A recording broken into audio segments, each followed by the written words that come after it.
Very very good morning to students. तो again आप लोगों का मैं आज के वीडियो लेक्चर में बहुत बहुत स्वागत करता हूं बच्चों। स्टूडेंट जैसे कि आप लोगों को मालूम है आज हम लोग वेक्टर का लेक्चर नंबर 4 मैं आप लोगों के लिए लेके आया हूं। इससे पहले हम लोगों ने बहुत सारी चीजें डिस्कस की हैं। आज का जो डिस्कशन होगा हमारा बॉडी के इक्विलिब्रियम को लेके होगा। ये हम लोगों को Newton laws of motion NLM chapter में भी काम में आने वाली चीजें मैं डिस्कस करूंगा आज बच्चों, है ना, क्योंकि यहाँ वहां पे भी वेक्टर का काफी इस्तेमाल होता है। ठीक है, उन सब बेसिक को मैं आज डिस्कस करने वाला हूँ। ठीक है, तो चलो स्टार्ट करते हैं अपन कि इक्विलिब्रियम ऑफ बॉडी के रिलेटेड और क्या क्या प्रॉपर्टीज होती हैं वेक्टर की इससे रिलेटेड। हाँ भाई, तो सबसे पहले जैसे कि लिखा हुआ है इक्विलिब्रियम ऑफ ए बॉडी या condition of resultant vector zero, कि किन कंडीशंस में एक जो बहुत सारे वेक्टर्स का रिजल्टेंट जीरो हो सकता है या बहुत सारे फोर्सेस का रिजल्टेंट जीरो हो सकता है। तो सबसे पहले और इक्विलिब्रियम की बात करें अपन, इक्विलिब्रियम का मतलब होता है बॉडी का इक्विलिब्रियम का मतलब बॉडी पर नेट फोर्स जीरो लगना बच्चों। ठीक है, जब बॉडी पर ओवरऑल नेट फोर्स जीरो होता है बॉडी को इक्विलिब्रियम में बोलते हैं अपन। ठीक, तो उसको ये समझना है कि सर किन कंडीशंस में, मतलब बॉडी एक्सीलरेट नहीं होनी चाहिए कहने का मतलब। वैसे तो इक्विलिब्रियम तीन तरह का होता है, स्टेबल, अनस्टेबल, न्यूट्रल, वो अपन बाद में पढ़ेंगे डिटेल में। फिलहाल अपन ने सभी इक्विलिब्रियम की पर एक कॉमन पॉइंट ये होता है कि बॉडी एक्सीलरेट नहीं होनी चाहिए, बॉडी एक तरह से उस पर नेट फोर्स जीरो होना चाहिए, तब बोलते हैं कि बॉडी इक्विलिब्रियम में है। कि ठीक है सर जी।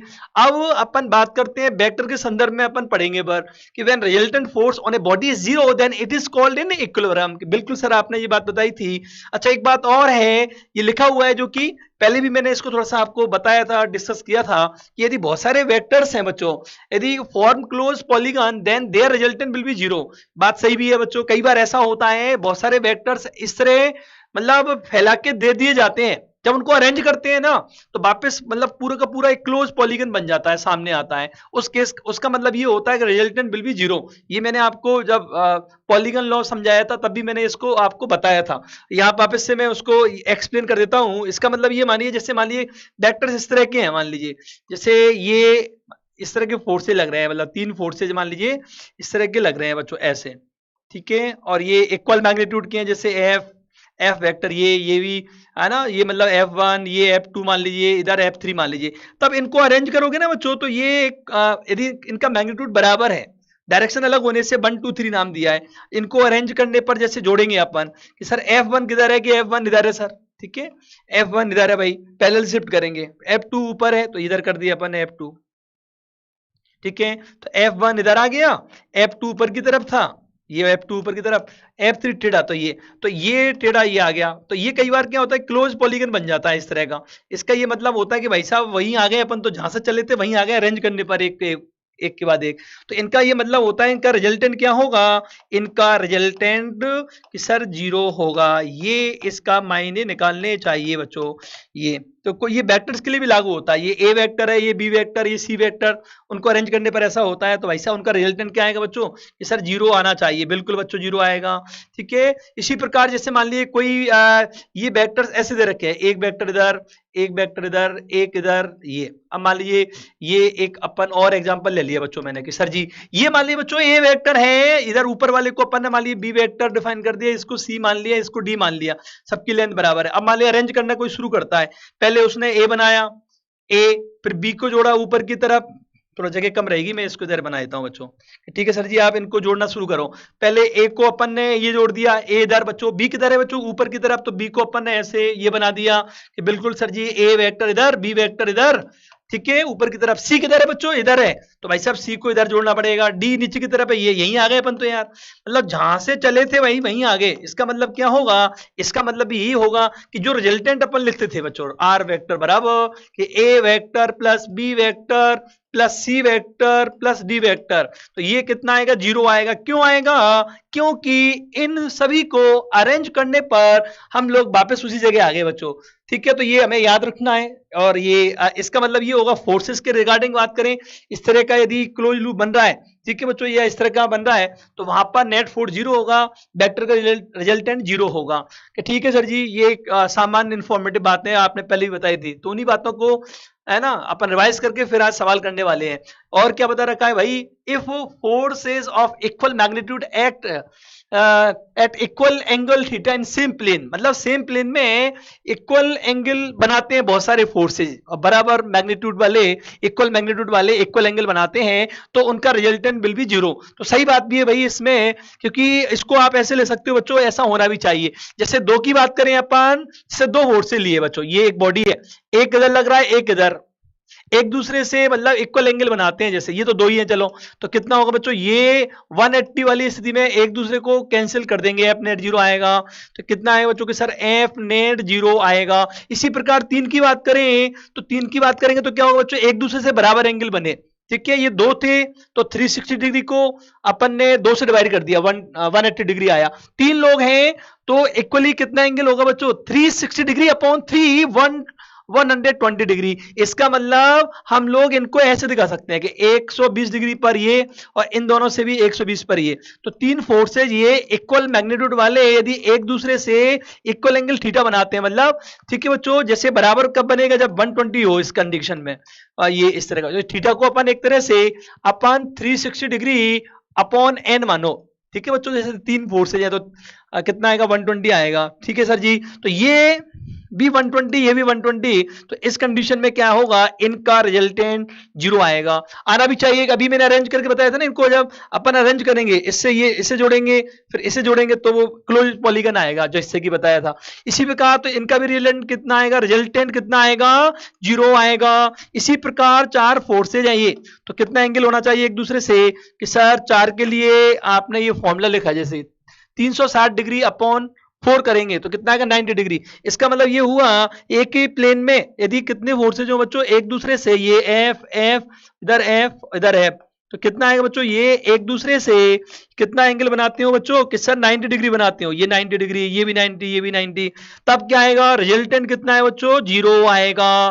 क्योंकि इनको अरेंज करने से क्या होगा, एक क्लोज पॉलीगन बनेगा, 100% बनेगा बच्चों, इसलिए ये अपन कैसे रिजल्टेंट जीरो आएगा। बहुत सारे जैसे मान लिए 10 फोर्सेज हैं, तो एक दूसरे से 360 डिग्री बटे 10 36 डिग्री एक दूसरे से बनाते हुए जाएंगे, एक इधर 36 पर ये, फिर दूसरा 36 पर, दूसरा इस तरह, तो बहुत सारे 36 पर अरेंज करेंगे और एक प्लेन में होंगे, तो उनका रिजल्टेंट क्या आएगा बच्चों, जीरो आएगा। क्यों, उनको अरेंज करने पर एक क्लोज पॉलीगन बनेगा, इसलिए ऐसा होगा, ऐसा कर सकते हो बच्चों। तो ये ध्यान रखना है अपन ने, ये थोड़ा सा वहां दिख नहीं रहा तो मैं थोड़ा सा मैंने डार्क कलर लिया यहाँ पर, तो ये इस तरह याद रखिए, ठीक है सर जी। यहाँ एन 2 है, यहाँ पर 3, यहाँ पर ये, तो इस तरह बढ़ाते जाइए, एक प्लेन के लिए एप्लीकेबल है ये। अब ऐसी छोटी छोटी बातों को अपन ने और रिवाइज करना है, समझना है बच्चों, कि number of minimum forces required to get resultant force zero, मतलब रिजल्टेंट फोर्स जीरो प्राप्त करना है बहुत सारे फोर्सेस को लगा के, तो कितने मिनिमम अपन ने अप्लाई करने पड़ेंगे अलग अलग कंडीशन में। देखो यदि फोर्स एक लाइन के अलोंग एक्ट कर रहे हैं बच्चों, तो दो में ही अपन बच्चों क्या एक तरह से जीरो प्राप्त कर सकते हैं, क्योंकि दो में अपन ऐसी स्थिति, तो यहाँ आंसर दो आना चाहिए। क्यों, देखो मैं समझाता हूं, दो के सर दो कैसे बच्चों, देखो यहाँ पर कलर कौन सा ले भाई, वाइट ले लेते हैं इस बार, चलो ये कि ठीक है सर जी, दो समझाइए। देखो बच्चों जैसे ये एक प्लेन में, तो एफ इधर लगाओ एफ इधर लगाओ, तो ये तब तो दो में ही काम चल जाएगा बच्चों, क्योंकि यहां पर कंडीशन अपन ये मान रहे हैं अपनी मर्जी से इक्वल अनइक्वल ले सकते, इक्वल ही लेंगे ना, तो ये इस तरह का एक लाइन के अलोंग दो में काम चल जाएगा। अब बच्चों कि सर जी, और इसने देखो बच्चों अगली कंडीशन में क्या बोल रहा है, कि यदि force act in a plane, एक प्लेन के अंदर हो, मतलब ऐसी कंडीशन में हो, ऐसे एक प्लेन में, अब मान लीजिए एक बॉडी पर ये फोर्स लग रहा है इस बॉडी पर, ठीक है, कि सर अब कंडीशन बताओ, अब मान लीजिए इस पर लगा रहे हैं तो कितने में अपना जीरो प्राप्त कर सकते हैं। तो भाई अपन ने मान लिया अलग अलग ये एक लाइन के लॉन्ग नहीं लगाए, ऐसे लगा दिए, तो भाई साहब इनका जो रिजल्टेंट आएगा ये, तो इसको कैंसिल करने के लिए, मतलब एक लाइन के लॉन्ग नहीं होनी चाहिए, ध्यान रहे, तो अपन ने ये इनको कैंसिल करने के लिए एक को और लगाना पड़ेगा, तो यहाँ 3 चाहिए एटलीस्ट, इन दोनों का रिजल्टेंट इधर आएगा तो इसको रोकने के लिए इधर आएगा, ठीक है बिल्कुल सर जी, तो 3 में काम चल जाएगा भाई। तो इसका आंसर अपन कह देते हैं कि सब 3 में हमारा काम चलेगा, 3 में। और अपन बात करें बच्चों कि sir force act in different plane, देखो बच्चों ये तो एक लाइन फिर एक प्लेन, अब प्लेन ही डिफरेंट हो गए हैं इनके फोर्सेस के, मतलब पहले तो एक ही प्लेन में, अब कोई इधर कोई इधर कोई इस तरफ, उस कंडीशन में 4 से काम चलेगा बच्चों। क्योंकि आपको मैं समझाता हूं, जैसे ऐसे मानिए ये बॉडी मान ली अपन ने, कोई इधर कोई इस तरह, ठीक है बच्चों।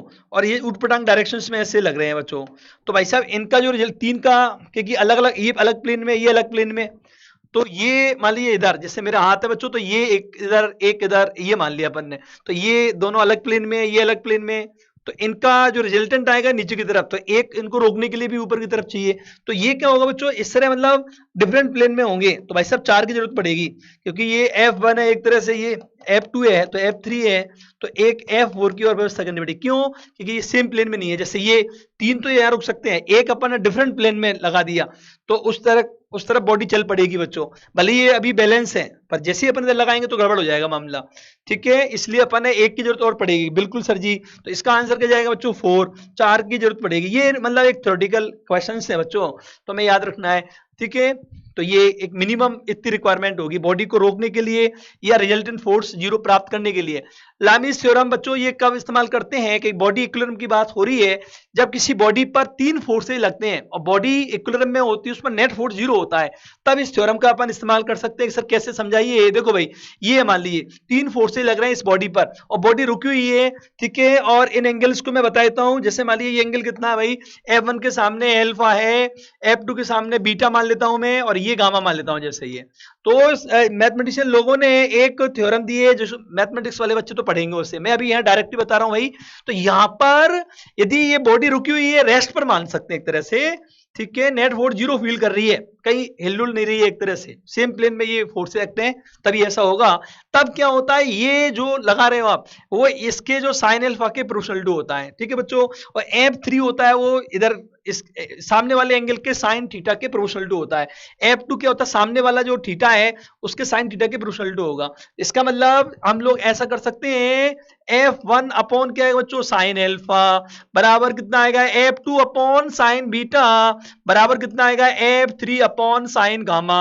ये इसका मतलब है बच्चों। तो यहां पर एक कांस्टेंट मान लें आप, देखो बच्चों ये कांस्टेंट बिल्कुल, तो वही हो गया ना बच्चों, ये प्रोपोर्शनल टू। तो F1 proportional to sine alpha एक तरह से, F2 प्रोपोर्शनल टू क्या होता है, साइन बीटा, ठीक है। पर आप इसको इस्तेमाल करना है बच्चों, ये तो मैंने आपको बताया कि भाई ये इस तरह का रिलेशन है।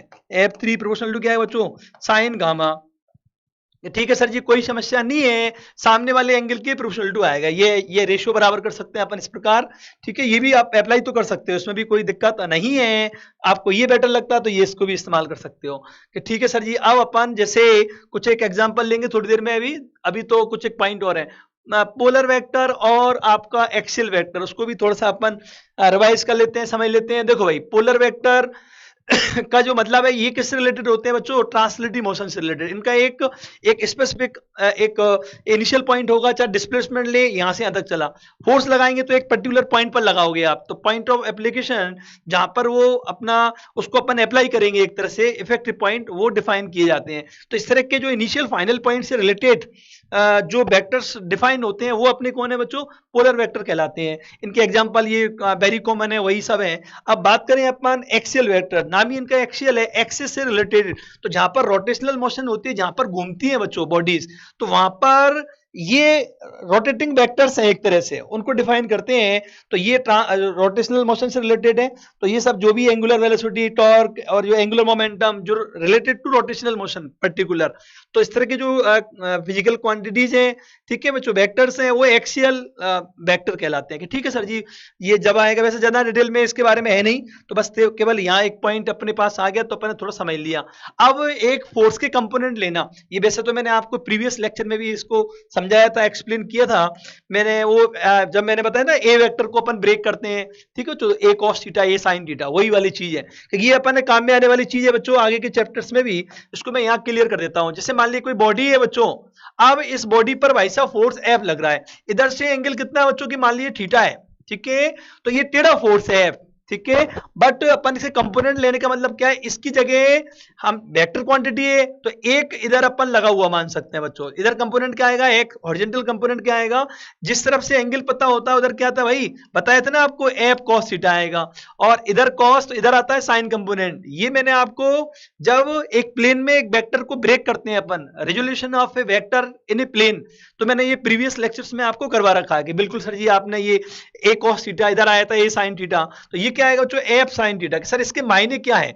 मायने ये है कि आप इसको भूल के ये दो इंडिपेंडेंट फोर्स लगा सकते हो। जैसे मान लीजिए 10 न्यूटन है ये, तो इसके, और मान लीजिए ये कंपोनेंट आता है आपका 6 न्यूटन, ये आता है 8 न्यूटन, ये 6 और ये 8, तो इस 10 को भूल के अपन 6 और 8 लगा हुआ मान सकते हैं, तब भी वो उतना ही प्रभाव प्रदर्शित करेंगे, वही इफेक्ट देंगे जो अकेला 10 दे रहा है, वो ये टुकड़े भी उतना ही देंगे। ये इसका तात्पर्य होता है, ये इसका मतलब होता है। ठीक है सर जी, हमें याद रखना है जिस तरफ से एंगल उधर कॉस आएगा, इधर साइन आएगा। ये मैं पहले डिस्कस कर चुका हूं, इसलिए मैं वापस से इसको डिटेल में नहीं समझा रहा हूं कि ठीक है सर जी, ये आपको याद होगा। इसी प्रकार मान लीजिए कभी कभी ऐसी कंडीशन हो सकती है, जैसे एफ इधर है भाई और एंगल इधर से कहीं से दे दिया वर्टिकल से ऐसे, ठीक है बच्चों, तो ये मान लीजिए एल्फा है और ये एफ है, तो इसको ब्रेक करना है, तो ब्रेक करने का रूल वही लगेगा बच्चों। जिस तरफ से आपको एंगल नोन है उधर आपको क्या बनाना है बच्चों, किस कॉस कंपोनेंट, तो ये क्या आएगा बच्चों, एफ कॉस एल्फा आएगा। इधर क्या आएगा बच्चों, इस तरफ आएगा अपना एफ साइन एल्फा। बस ये इतना याद रखना है, इधर कॉस इधर साइन, इतना सा फंडामेंटल है। जिस तरफ से एंगल उधर कॉस कॉस बच्चा आएगा और साइन बच्चा इधर आएगा दूसरी साइड में, ऐसे मान सकते हो। इसके दो बच्चे हो गए एक तरह से बच्चों, है ना, पहला सन और दूसरा सन। ये तो जिस तरह एंगल उधर कॉस उसका बच्चा होगा और इधर क्या है बच्चों, साइन उसका कंपोनेंट होगा। ठीक है सर जी, कॉस कंपोनेंट साइन कंपोनेंट इस तरह लेने हैं। ठीक है जी, अब ये छोटी बातें हैं बट ये अपने काम की चीजें भाई, आगे काम आएंगी खूब सारी, है आज भी ये काम में आने वाली है। और क्या भाई, अच्छा सवाल ही शुरू हो गया भाई साहब, चलो भाई स्टार्ट कर देते हैं क्वेश्चन से। तो ये बहुत ही बेसिक सा सवाल है कि भाई साहब एक बच्चा है, चाइल्ड है, जिसने बॉक्स को खींच रहा है, कितने से बच्चों के साथ 200 न्यूटन फोर्स लगा के इसको ये खींच रहा है भाई, ठीक है 60 डिग्री पर। अब हॉरिजॉन्टल से बता रखा है, तो बताओ भाई हॉरिजॉन्टल कंपोनेंट, हॉरिजॉन्टल इधर ये वाला एक्स वाला, और वर्टिकल कंपोनेंट के वैल्यू बताओ। तो मैंने अभी अभी आपको ताजा ताजा बताया था, उसी को अपन फटाफट से अप्लाई कर लेते हैं। तो कि सर आपने बिल्कुल बताया था, तो भाई साहब इसे ब्रेक करेंगे तो क्या आएगा कि सर ये आएगा हॉरिजॉन्टल, ये आएगा वर्टिकल। तो भाई साहब हॉरिजॉन्टल कंपोनेंट को एफ एच लिख देता हूं मैं, एफ एच मतलब हॉरिजॉन्टल कंपोनेंट कितना आएगा कि सर एफ कॉस 60 डिग्री आएगा। एफ कितना है कि सर 200, कॉस 60 डिग्री कितना होता है 1/2, कितना आ गया कि सर 100 न्यूटन आ गया। और वर्टिकल कंपोनेंट की बात करें अपन तो इधर आएगा भाई, तो इधर कॉस आता है, इधर साइन कंपोनेंट आता है भाई, डायरेक्टली अपन लगा सकते हैं। तो कितना आएगा, एफ साइन 60 डिग्री आएगा। एफ का वैल्यू कितना है कि सर 200, साइन 60 डिग्री कितना होता है √3/2, तो कितना आएगा कि सर 100√3 आएगा। 100√3 कितना होता है कि सर 1.73 होता है भाई, तो अप्रोक्सीमेट कितना आएगा 173 न्यूटन आएगा। तो इस हिसाब से कंपोनेंट क्या होनी चाहिए बच्चों, ये अपना आंसर आ गया। तो इस तरह के बेसिक सवाल मतलब आपको सीखना भी है बच्चों, इससे बड़े बड़े सवालों में अपने दिक्कत नहीं आएगी। ये अपन ने इस तरह के सवाल ज्यादा देखने को मिलेंगे, फिजिक्स में काम में आएंगे। तो यहां पर अपन बात करें कि भाई साहब तीनों ये फोर्सेज लग रहे हैं और बॉडी क्या है बच्चों, देख रखा ना कि रिजल्टेंट फोर्स 0 है या बॉडी इक्विलिब्रियम में है, कहीं चल नहीं रही है। तो इस कंडीशन में क्या करते हैं हम लोग, यहाँ पे भी फोर्स को ब्रेक करने की जरूरत पड़ती है। ये तो स्टैंडर्ड डायरेक्शन में है, जो टेढ़े फोर्सेज होते हैं उन्हें ब्रेक करना चाहिए। तो दोनों तरह से कर सकते हैं, एक तो यहाँ लामी जो थ्योरम था उसको भी अप्लाई कर सकते हैं, या फिर यहाँ पर फोर्स को ब्रेक करके भी हम लोग सॉल्व कर सकते हैं। जैसे पहले सॉल्व करके बताता हूं मैं, इसको ब्रेक करके सॉल्व करते हैं। पहले इसको ब्रेक करेंगे तो इधर कंपोनेंट क्या आएगा कि आपने बताया इधर जिस तरफ ब्रेक करते हैं उधर कॉस कंपोनेंट, तो F2 कॉस 60 डिग्री आएगा भाई। इधर क्या आएगा, इधर कॉस तो इधर आएगा साइन कंपोनेंट। ये कितना है बच्चों, ये F2 और साइन 60 डिग्री आएगा। एक बात और बच्चों, यदि बॉडी चल नहीं रही है तो इसका मतलब ये होगा जिधर इधर जितना आपका राइट वार्ड फोर्स है उतना ही लेफ्ट वार्ड होगा, जितना आपका अपवार्ड फोर्स है उतना ही डाउनवार्ड होगा, तभी तो वो फिक्स रहेगी, वहां चलेगी नहीं, इक्विलिब्रियम में रहेगी। इसका मतलब इसकी जो ताकत है ना बच्चों इसके बराबर होनी चाहिए और इसकी ताकत इसके बराबर होनी चाहिए। तो यहां से इन दोनों को बराबर करके अपन ये दे रखा है तो F2 मालूम हो जाएगा। तो सिंस F2 कितना बच्चों, F2 cos 60 डिग्री बराबर कितना आएगा कि सर ये इसके बराबर, तो इक्वल टू 10, और F2 cos 60 डिग्री कितना होता है 1/2 बराबर 10। F2 का वैल्यू कितना होगा सर 20 न्यूटन होगा। अब बात करते हैं इसकी बच्चों, तो यहां पर F3 का वैल्यू इसके बराबर होना चाहिए ना, ठीक है। तो F2 अपने हाथ में भी आ गया वैसे भी, तो कितना है बच्चों, क्योंकि ये जितना नीचे उतना ऊपर की तरफ तभी बॉडी रुकेगी भाई। तो कितना कर सकते हैं, F3 बराबर कितना है बच्चों, ये तो पहला पार्ट हो गया अपना। अब दूसरा पार्ट करें अपन, तो F3 का जो वैल्यू है ना बच्चों वो F2 और साइन 60 डिग्री के बराबर होना चाहिए। F2 आ चुका है जो कि 20, साइन 60 डिग्री कितना होगा √3/2, तो कितना आ गया 10√3 आ गया भाई, ये इतने न्यूटन आ गया। अब अपन बात करें बच्चों उस थ्योरम से करें, थ्योरम से भी कर सकते हैं अपन। तो जो अननोन है ना उनको अपन अपॉन में कर लेते हैं भाई। तो एफ जैसे F1 के सामने कितना एंगल है भाई, ये अपन दूसरा तरीके से कर रहे हैं, पर मेरे हिसाब से पहला तरीका भी अपना ज्यादा लंबा चौड़ा नहीं है। आप ऐसे भी कर सकते हो, कंपोनेंट को बराबर करके आप इन कंपोनेंट को बराबर करो, इनको बराबर करो, ये अपन ज्यादा प्रीफर्ड करेंगे। फिर भी इससे चेक करते हैं एक बार, F1 के सामने कितना एंगल है टोटल भाई, ये 90 है ना बच्चों, तो 90 ये और 60 ये, तो कितना आएगा कि सर 150 डिग्री, तो ये आ गया। और F2 के सामने एंगल देखो भाई, F2 ये रहा, तो 90 डिग्री है, तो साइन 90 आएगा यहाँ, ठीक है। और F1 का मान तो 10 न्यूटन है ही, तो 10 न्यूटन यार लिख ही देता हूं मैं तो भाई यहाँ। 10 न्यूटन के सामने अपन ने ये सर 10 के सामने कितना, ये पूरा एंगल। F2 के सामने ये 90 डिग्री आ गया। F3 के सामने ये आएगा 120 डिग्री आएगा। तो F3 के सामने कितना आ गया कि सर एक साइन 120 डिग्री आएगा। भाई सॉल्व करके देखते हैं अपन। तो भाई साहब F2 कितना आएगा, इससे आएगा, तो F2 का वैल्यू कितना आएगा कि सर F2 बराबर आएगा, ये तो 1 हो गया, तो कितना आएगा 10 बटे साइन 150 डिग्री। भाई साइन 150 डिग्री का वैल्यू कितना होता है, साइन 30 डिग्री के बराबर ही होगा। सेकंड क्वाड्रेंट में अपन साइन 180 डिग्री माइनस 30 डिग्री करेंगे, तो साइन 30 डिग्री के बराबर ही आएगा इसका वैल्यू। तो कितना आएगा, साइन 30 डिग्री कितना होता है 1/2, 20 आ गया, तो आंसर यहाँ 20, यहाँ पे भी 20 आया था। इसी प्रकार अपन F3 को भी चेक करके देखते हैं। F3 कितना आएगा भाई कि सर ये इधर मल्टीप्लाई होगा, ठीक है, तो ये अपने पास आ गया था कि सर 10, इसको इन दोनों को बराबर कर रहा हूं मैं, तो कितना आ गया कि सर 10 बटे 1/2, तो ये आया था इसका वैल्यू, और ये मल्टीप्लाई करेंगे तो साइन 120 डिग्री से मल्टीप्लाई कर सकता हूं मैं। मैंने क्रॉस मल्टीप्लाई कर दिया इसको बच्चों, इसको इधर, और इसका वैल्यू तो अपने पास 1/2 होता ही है, तो ये कर दिया। तो 20 into sine 120 degree, sine 120 degree का मान साइन 60 डिग्री के बराबर होगा। साइन 60 डिग्री कितना होता है, √3/2, तो ये कितना आएगा बच्चों, √3/2, तो फाइनली कितना आ गया कि सर 10√3, तो भाई 10√3 तो आया था बच्चों। देखो आप, ये भी इसका मतलब बच्चों ये भी सही है अपनी जगह, ठीक है, पर ये भी मुश्किल नहीं है। इसको जनरली कब इस्तेमाल करना चाहिए इस थ्योरम को, जब 3 में से 2 टेढ़े हों, जैसे ये भी टेढ़ा और ये तो टेढ़ा है, ये भी टेढ़ा होता, तब जनरली ये थोड़ा सा आसान लगता है, अदरवाइज वैसे ही काम हो जाता है बच्चों। तो ये ज्यादा हमें काम में आएगा। जिस तरफ से एंगल उधर कॉस कंपोनेंट और इधर साइड में साइन कंपोनेंट, इसको भूल के हम लोग इसकी जगह 2 सेपरेट फोर्स अज्यूम कर सकते हैं। इसको आप पत्ता साफ, इसको भूल के ये दोनों लगा हुआ मानो बच्चों, ये इसका मतलब होता है कि ठीक है सर जी, ये काम में आएगा एनएलएम में अपन ने, तब और बेहतरीन समझ में आएगा और चीजें भी। हाँ भाई, ये अपन रिजल्टेंट का, मान लीजिए एक प्लेन में ये फोर्सेज लग रहे हैं, XY प्लेन में दे रखा है भाई, ठीक है, तो इनका रिजल्टेंट निकालना है कि A इधर 6 न्यूटन, C इधर 6 न्यूटन, और B कितना बच्चों 4 न्यूटन इधर से। तो भाई साहब एक दूसरे से अपन ने यहाँ पर एंगल दे रखे हैं कि सर ये 15 है, ये 30, ये 90 डिग्री है, ये एंगल्स गिवन है यहाँ पर। रिजल्टेंट कैसे निकालेंगे, तो बच्चों कई बार अपन थोड़ा सोचना पड़ता है। देखो यहाँ पर अपन थोड़ा दिमाग लगाए तो अपन फाइंड कर पाएंगे। देखो इस तरह अपन माने बच्चों, जैसे इन दोनों को लूं मैं बच्चों, इन दोनों को ध्यान से देखो आप, तो हमें मालूम है 6 न्यूटन और ये 6 न्यूटन है, 90 डिग्री पर है, तो दोनों का मैग्नीट्यूड बराबर है।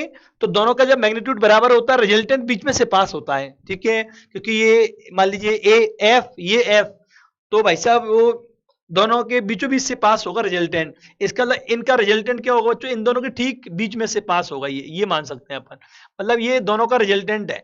रिजल्टेंट कितना होगा कि दोनों 90 डिग्री पर है, तो ये इन दोनों का रिजल्टेंट है वो 6√2 होगा। कि सर कैसे मालूम पड़ गया आपको, भाई जब दोनों के बीच 90 डिग्री है ना, तो इसका मतलब क्या होगा, 90 डिग्री पर क्या होता है, मैंने बताया था ना आपको, R बराबर square root of A² plus B², या F नेट बराबर क्या होगा, square root of F1² plus F2²।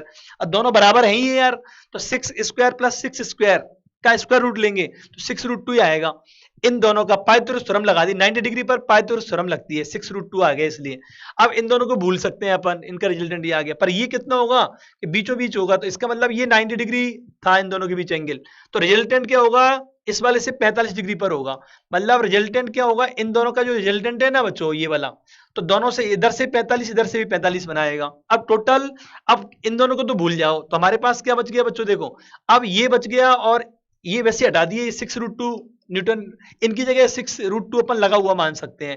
अब कितना एंगल इसके बीच और इसके बीच एंगल, अब ये बचे ना, अब तो 15 डिग्री है, 30 ये और 45 ये, कितना हो गया भाई, 45 और 30 हो गया 75, 75 में 15 जोड़ेंगे, वापस से 90 डिग्री आ गया। मतलब इनको अपन ऐसे देख सकते हैं कि ये जो था ना बच्चों, यहाँ पर 4 न्यूटन, तो ये था अपना 4 न्यूटन, जो कि कितना था बच्चों की सर, ये 15 डिग्री, ठीक है।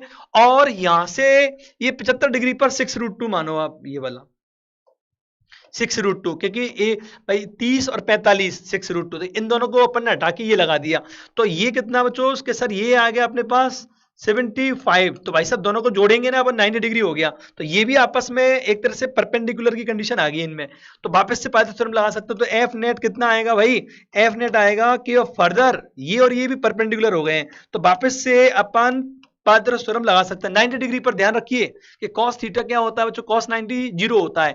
तो रिजल्टेंट कैसे आता है, f1 square plus f2 square का होल स्क्वायर रूट। तो उसको अपन लगा रहे हैं कि ठीक है सर जी 4 स्क्वायर। भाई इसको सोल्व करेंगे कितना आएगा बच्चों, कि सर ये आएगा अपने पास 72 आएगा, और ये कितना आएगा 16 आएगा। तो भाई साहब कितना आ गया, ये आ गया अपने पास स्क्वायर रूट ऑफ 88 आ गया बच्चों, ये आंसर आ गया अपना। तो ये भाई ये आ गया। तो ये मतलब इस तरह का आसान है बच्चों, है ना। चीजों को आपको इस तरह का सोचना भी आना चाहिए कि इन दोनों को हटा दिया, ये आ गया। कभी इसको स्प्लिट करना पड़ता है, कभी दो को हटा के एक सोचना पड़ता है। तो ये फिजिक्स में आपको ये चीजों को समझना है, ठीक है। यहाँ उल्टा काम किया अपन ने कि दोनों को हटा के एक प्राप्त किया है। कभी कभी उल्टा करते हैं, जैसे प्रीवियस क्वेश्चन में बात करें, एक को तोड़ के दो कंपोनेंट प्राप्त किए थे। तो ये सब चलता रहता है फिजिक्स में। तो अकॉर्डिंग टू सिचुएशन अपन करते हैं। और भी तरीके हो सकते हैं इसको ब्रेक करके, पर ये तरीका बेहतर है जो अपन ने किया है, क्योंकि अपन रिजल्टेंट निकालना भी सीख चुके हैं बच्चों, कंपोनेंट लेना भी आता है और दो को इकट्ठा करना भी आता है, और एक से दो प्राप्त करना भी हमें सीख गए हैं हम लोग कि ठीक है सर जी। हाँ भाई क्या है यहाँ पर कुछ ये अगला सवाल कि सर जी यहाँ पर जो दे रखा है कि टू फोर्सेज F1 और F2 है, वो क्या है बच्चों, म्यूचुअली परपेंडिकुलर है भाई दोनों। तो इसका मतलब फिर एक पार्टिकल पर अप्लाई कर दिया m पार्टिकल पर, अब F3 को वहां पर बैलेंस किया इनसे, ये लिख रहा है balance two forces. F1 F2 को मतलब F1 F2 90 डिग्री पर F3 से बैलेंस कर लिया है। फिर क्या बोला है कि भाई F3 को हटा दिया एकदम से, आप रिमूव कर दिया, तो बता एक्सेलरेशन कितना होगा। तो मतलब ये कंडीशन दे रखा है। पहले तो उसने ऐसे बताया कि भैया एक यहाँ पर F1 और F2 ये बच्चों कि सर दो फोर्सेज आपस में 90 डिग्री पर है ये, ठीक है। और भाई साहब F3 ने इनको बैलेंस कर रखा है, ये F3 ने ऐसे, तो इधर लगाना पड़ेगा यार। तो 3 से बैलेंस कर सकते हैं बच्चों, इन दोनों से बैलेंस। अब बैलेंस तो है ये, अब एकदम हटा लिया इसे, तो भाई इधर ही भागेगा ये। तो पहले तो ये बैलेंस है, तो केस 1 में क्या होगा बच्चों, ये क्योंकि बैलेंस से इक्विलिब्रियम में तो नेट फोर्स जीरो होना चाहिए, F नेट क्या होगा बच्चों, जीरो। इसका मतलब ये हुआ कि F1 plus F2 plus F3 इन तीनों का समेशन क्या आएगा बच्चों, कि सर जीरो आएगा ये। तो ये तभी ये रुका हुआ है, पहले तो ये इनिशियली तो ये होगा। तो शुरुआत में अपन कह सकते हैं केस 1 में कि सर ये है। अब ऐसा उसने इसको हटा लिया, तो हटाते ही क्या होगा बच्चों, ये इस पर केवल दो ही फोर्स लग के रह गए, एक तो कि सर F1 लग के रह गया, और इधर क्या बच्चों F2 लग के रह गया, ये F2 वेक्टर इधर लग के रह गया। और भाई साहब ये M है, अब ये इधर ही तो भागेंगे बच्चों ये। तो भाई साहब ये केस सेकंड में उसको हटा लिया जब, तो हमारे पास क्या है बच्चों की सर फॉर्मूला होता है। अब नया नेट फोर्स जो आएगा बच्चों चेंज हो गया है, और नया एक्सेलरेशन आएगा अब तो बच्चों ये, पहले तो एक्सेलरेशन था ही नहीं ना, पहले नेट फोर्स जीरो था। तो अपन ने ऐसे लिखना पड़ेगा क्योंकि अब ये चल पड़ेगा। तो ये इतना तो आइडिया अपन ने F बराबर M ए, तो वेक्टोरियली अपन लिख सकते हैं इसको बच्चों, ठीक है। 11th वाले स्टूडेंट परेशान नहीं होंगे क्योंकि उनके लिए अभी थोड़ा सा ये अटपटा लगे हो सकता है ये, क्योंकि एनएलएम में करवाते ज्यादा सही रहता, पर कोई बात नहीं, इतना जानते हैं हम लोग। F बराबर M ए होता है, तो दोनों तरफ वेक्टर लगा सकते हैं, तो वेक्टर रिलेशन होता है ये। अब F नेट यहाँ पर ये दोनों ही तो है ये, तो इनका वेक्टर समेशन इनको चलाएगा भाई। तो ये अपना आंसर आ गया ये भाई। तो ये ऑप्शन में अपने पास है क्या कि सर A बराबर कितना आ गया, कि सर A बराबर आ गया F1 प्लस F2 और अपॉन क्या आएगा बच्चों M। ये ऑप्शन में है क्या भाई, कि सर ये ऑप्शन में नहीं है, ये तो मल्टीप्लाई में अजीब सा बना रखा है, ये कहीं नहीं है। अब इसका मतलब ये देखो यहाँ से अपन रिलेशन F1 प्लस F2 का वैल्यू कितना है, देखो ना इधर साइड में ले जाओ इसे, माइनस F3 आएगा इससे। तो यहाँ से वैल्यू पुट करो आप इसमें, तो कितना आएगा माइनस F3 अपॉन M। तो जो कि मुझे लगता है आंसर अपन ने मिल गया है सामने, यही तो है बच्चों माइनस ये। तो कई बार इस तरह का अपन ने तिकड़म एक तरह से सब्स्टिट्यूट करना, सोचना ये आना चाहिए बच्चों कि रुका हुआ है 40 होगा, अब ऐसा हो जाएगा। तो ये आपको आगे की मतलब एक तरह से आपके लिए बेस तैयार हो रहा है फिजिक्स का बच्चों, है ना। तो ये वेक्टर भी अपने आप में एक मतलब महत्वपूर्ण रोल प्ले करेगा बच्चों चीजों को समझने में। देखो ये भी अपन ने प्रीवियस कॉन्सेप्ट्स अपन ने लिया है, ठीक है। यहां पर दे रखा है भाई, देखो तीनों P Q R बराबर है, और P vector plus Q vector बराबर R वेक्टर। तो मैंने बताया था ना आपको, जब इस तरह का रिलेशन दे रखा हो तो ट्राइंगल बना के हम लोग सॉल्व कर सकते हैं बच्चों। फिर उसने बोला है कि भाई जब ऐसा है तब एंगल P और R के बीच एंगल कितना है, θ1 है। और देखो ये तो पहले इन दोनों का वैल्यू आर के बराबर था, अब तीनों को जोड़ के जीरो हो जाता है। इफ ऐसा हो जाता है तो एंगल पी और आर के बीच चेंज होकर थीटा टू हो गया है। तो बता थीटा वन थीटा टू का रिलेशन क्या है। तो मैंने बताया था ना आपको, जहां आपको ऐसा मिले तीन वेक्टर्स का रिलेशन दे रखा हो, ठीक है, तो वहां पर ट्राइंगल बना के आप सॉल्व कर सकते हो। ये बात तो तय, ट्राइंगल बनेगा इनसे या इनसे, तीन वेक्टर का रिलेशन है तो ट्राइंगल बनाते हैं वो। वैसे भी तीन वेक्टर को अरेंज करेंगे तो एक प्लेन में आएंगे वो, ठीक है बच्चों। तो अब हम लोग बात करें कि ठीक है सर जी ये दे रखा है एक प्लेन में, अपन ऐसा मानेंगे अपन। अब मतलब ऐसा आवश्यक तो नहीं है कि हमेशा एक प्लेन में आए, बट इस तरह का रिलेशन देगा, इक्विलिब्रियम का है इस तरह का, तो 100% एक प्लेन में ही होते हैं वो। ठीक है सर जी, आप बताओ सर कौन सा ट्राइंगल बनाए, राइट ट्राइंगल बनाए कौन सा। देखो भाई यहाँ हिंट मिल गया, तीनों साइड बराबर है, तीनों साइड में तो इक्विलेटरल ट्राइंगल में होती है भाई, ठीक है। वहां ऐसा बोलता है कि ये वेक्टर इसके परपेंडिकुलर है, तब राइट ट्राइंगल बनाना चाहिए, अदरवाइज ये बनाएंगे अपन, तीनों साइड बराबर है तो इक्विलेटरल ट्राइंगल। तो केस फर्स्ट में बना देता हूं मैं, केस फर्स्ट के लिए। तो केस फर्स्ट में क्या बोल रहा है कि भाई एक इक्विलेटरल ट्राइंगल बना लेते हैं पहले, कि सर ये बना लिया। अब बताओ सर आप कैसे सेट करेंगे मामला। इक्विलेटरल ट्राइंगल थोड़ा सा मुझे लग रहा है और परफेक्ट बनाता हूं बच्चों, में कोशिश करते हैं अपन ये ठीक बन जाए और भी। ठीक है सर जी बात मान ली, ये मान लिया लगभग, ठीक है बच्चों लगभग मान लिया अपन ने। अब उसने बोला है कि पी वेक्टर और क्यू वेक्टर इनको रेगुलर बना देते हैं। जैसे पी वेक्टर ऐसे मान लेता हूं मैं, तो पी वेक्टर ये मान लिया अपन ने और क्यू वेक्टर ये मान लिया बेटे, कि ठीक है सर जी ये मान लिया पी और क्यू, और ये आर वेक्टर इधर होगा क्योंकि आर के बराबर है, तो इक्विलेटरल ट्रायंगल बना लिया, ये सेट कर लिया मामला। तो क्या बच्चों बताइए तीनों, अब ये एक्स है, ये भी एक्स, ये भी एक्स, तो ये एंगल तो 60 डिग्री होगा ना यार, ये 60 डिग्री। तो ये इसे क्या बोला है उसने, पी और आर के बीच का एंगल थीटा वन, तो ये थीटा वन है पहली स्थिति का, जब अपन ने पी और क्यू और ये थर्ड साइड अपोजिट डायरेक्शन में, ट्राइंगल लॉ को फॉलो करिए भाई। अब उसने बोला है कि नहीं यार तीनों का रिजल्टेंट जीरो, तो आज भी पढ़ा है अपन ने कि जब तीनों का रिजल्टेंट जीरो आ रहा है इसका मतलब ये क्लोज पॉलीगन बनाएंगे बच्चों। ये भाई ये देखो ना रिजल्टेंट जीरो आ रहा है, इसका मतलब पी क्यू और आर को एक के बाद एक अरेंज करेंगे, तो अब ये क्या है बच्चों, एक जुड़ जाएंगे ये, तो पी वेक्टर ये, क्यू वेक्टर ये और आर वेक्टर ये। अब ये कंडीशन चेंज हो गई, मतलब कि अब अरेंज जैसे किया गया है। अब पी और आर के बीच, तो ये एंगल तो अभी 60 डिग्री तो है, बट पी और आर के बीच का एंगल अब ये नहीं है, क्योंकि इसको अपन धक्का देना पड़ेगा कि दोनों का टेल से टेल पार्ट जुड़ा होना चाहिए, इसको अपन ने इधर डिस्टर्ब मतलब आगे शिफ्ट करना पड़ेगा ऐसे, ठीक है। आर वेक्टर को अपन यहाँ, तो इसका मतलब एंगल ये कहलाएगा बच्चों, तो ये इसको थीटा टू, ये कितना होगा बच्चों 120 डिग्री होगा, जो कि थीटा टू है।